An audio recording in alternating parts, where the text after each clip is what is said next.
নমস্কার, স্বাগত জানাচ্ছি আপনাদের সোশ্যাল বাংলার পর্দায়। আপনাদের সাথে রয়েছি আমি সুজাতা।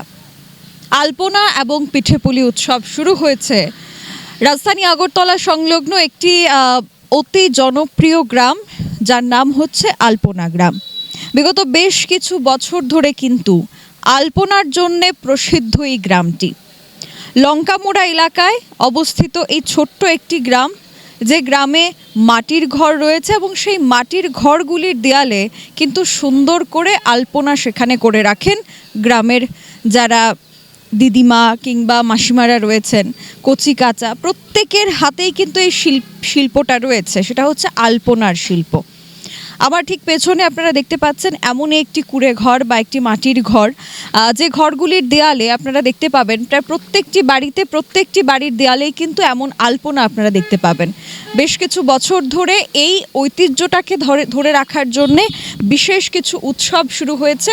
তার মধ্যে একটি উৎসব হচ্ছে আলপনা ও পিঠেপুলি উৎসব, যা মকর সংক্রান্তি উপলক্ষে শুরু হয়েছে 13 জানুয়ারি থেকে, যেটা চলবে 13 এবং 14 জানুয়ারি।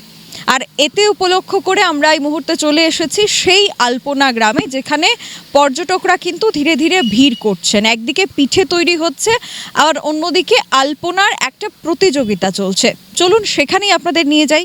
এই যে আমরা চলে এসেছি আলপনা গ্রামের একটি বাড়িতে, যেখানে কিন্তু আজ আলপনা অনেকটাই দেওয়া হয়ে গেছে, এখনও আলপনা দেওয়ার কাজ চলছে। এখানে একজন ঠাকুমা আমাদের সাথে রয়েছেন, ওনারই এটা বাড়ি। আপনার বাড়ি তো এটা? আচ্ছা, তো এই আলপনা কারা কারা আলপনা দিচ্ছেন? আমার দুই বউ। আচ্ছা, তো আগে তো আপনারাও দিতেন নাকি, না এখন পূর্বে দিচ্ছি এখন। আচ্ছা, আচ্ছা। এই যে গ্রামে লোক আসে, আলপনা দেখতে আসে প্রত্যেক বছর, আপনাদের কেমন লাগে? ভালোই। ভালো লাগে। আমরা আমরা কপালি পাড়ার মধ্যে দিয়েছি। আচ্ছা কপালি সরকার। আচ্ছা, আপনার নামটা? রেণুবালা সরকার। আচ্ছা, তো এই যে পৌষ সংক্রান্তি, তো পৌষ সংক্রান্তির কি কি আয়োজন হয়েছে? এটা তো মাসি কইতাম পারতাম না, যে আয়োজন বহুত আয়োজন আমরা। খুব ভালো লাগলো কথা বলে।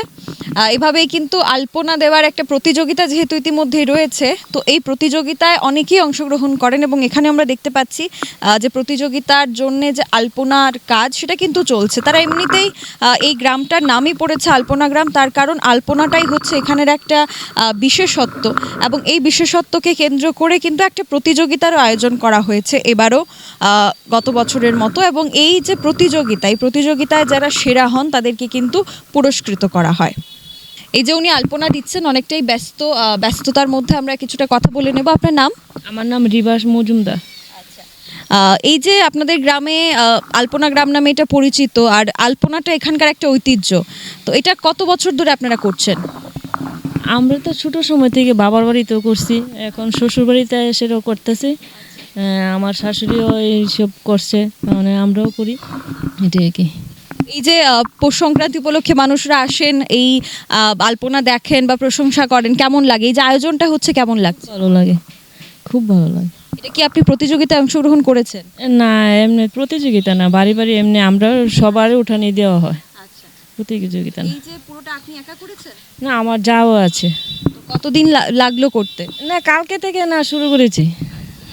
দুদিনের মধ্যে হয়েছে? হ্যাঁ হ্যাঁ, একেবারেই পাকা পরিপূর্ণ হাত। কিন্তু আমরা ওয়ালে করেছি না, তার জন্য বাড়িতে করতে পারি নাকি। একেবারেই পাকা পরিপূর্ণ হাত তাদের শিল্পের মধ্যে, এবং এই শিল্পটাই কিন্তু আপনারা এখন দেখতে পাচ্ছেন। এবং এই শিল্পটাকে কেন্দ্র করেই একটা ঐতিহ্যবাহী মেলার আয়োজন করা হয়েছে, যেটা হচ্ছে পিঠেপুলি উৎসব। পৌষ সংক্রান্তির পিঠেপুলি, আর তার সাথে আরও একটা বিশেষত্ব হচ্ছে বুড়ির ঘর, যা পৌষ সংক্রান্তির আগের দিন তৈরি করা হয়, যার মধ্যে পিকনিকের আয়োজন করা হয়, এবং তার পরের দিন ঠিক ভোরে কিন্তু সেই বুড়ির ঘর জ্বালিয়ে দেওয়া হয়। এবং এই হচ্ছে একটা ছোট্ট বুড়ির ঘর যেটা তৈরি করা হয়েছে, এবং এমন ছোটোখাটো বুড়ির ঘর কিন্তু আপনারা প্রত্যেকটি জায়গায় দেখতে পাবেন। বিশেষ করে এই আলপনা গ্রামের বিভিন্ন জায়গায় এই ধরনের বুড়ির ঘর কিন্তু প্রায় প্রত্যেক বাড়িতেই বা প্রত্যেকটি জায়গায়, খালি জায়গায় সেখানে কিন্তু করা হচ্ছে। এই যে আপনারা দেখতে পাচ্ছেন আরও একটি সুন্দর আলপনা, যা কিন্তু আলপনা প্রতিযোগিতা যেটা অনুষ্ঠিত হচ্ছে তার জন্যে একটি বাড়িতে এই ধরনের আলপনা আপনারা দেখতে পাচ্ছেন। একটা বিরাট আকারের যে উঠোন রয়েছে, বড় উঠোন, সেই উঠোনের মধ্যেই কিন্তু কিন্তু এই ধরনের আলপনা আমরা দেখতে পাই সচরাচর, এবং এই পৌষ সংক্রান্তি উপলক্ষে এই আলপনাটাই হচ্ছে এখানকার ঐতিহ্য, যেটা আমরা আগেও বললাম। এই যে আমরা আপনাদেরকে বললাম আলপনা এবং পিঠে পুলি উৎসব, তো এখানে কিন্তু বাড়িঘরের সামনে যারা গৃহিণীরা রয়েছেন তারা পিঠে তৈরি করে রেখেছেন। যারা এখানে আসবেন এই গ্রামটাকে দেখার জন্য তারাও কিছুটা উপভোগ করতে পারবেন। এখানে অনেক ধরনের পিঠে আমরা দেখতে পাচ্ছি। তো যিনি এটা তৈরি করেছেন প্রথমে ওনার সাথে একটু কথা বলে নিই। আপনার নামটা? শিউলি সরকার। আপনি এখানের এই পাড়ার লোক? আমি কপালে পাড়ারি। এই যে প্রত্যেক বছর আপনারা এই অনুষ্ঠান করেন, পিঠে বানান বা এতজন লোক আসেন, কেমন লাগে আপনাদের? আমাদের খুব ভালো লাগে, আমাদের ব্যবসা ভালো হয়। কি কি পিঠে তৈরি করেছেন? এই বাড়িটা কি প্রথম যেটা দেখছি? রোল পিঠা, এগুলি সিদ্ধপুলি, পাটিসাপটা, মালপোয়া। এটা মোটামুটি কত করে আপনারা রাখেন? এগুলো 20 টাকা করে, এটা 10 টাকা, এটা 10 টাকা। এতক্ষণ পর্যন্ত আমরা সরাসরি ছিলাম রাজধানী আগরতলা সংলগ্ন লঙ্কামোড়া স্থিত আলপনা গ্রামে, এখানকার আলপনা এবং পিঠেপুলি উৎসবে। ক্যামেরায় অলোকের সাথে আমি সুজাতা, দ্য সোশ্যাল বাংলা।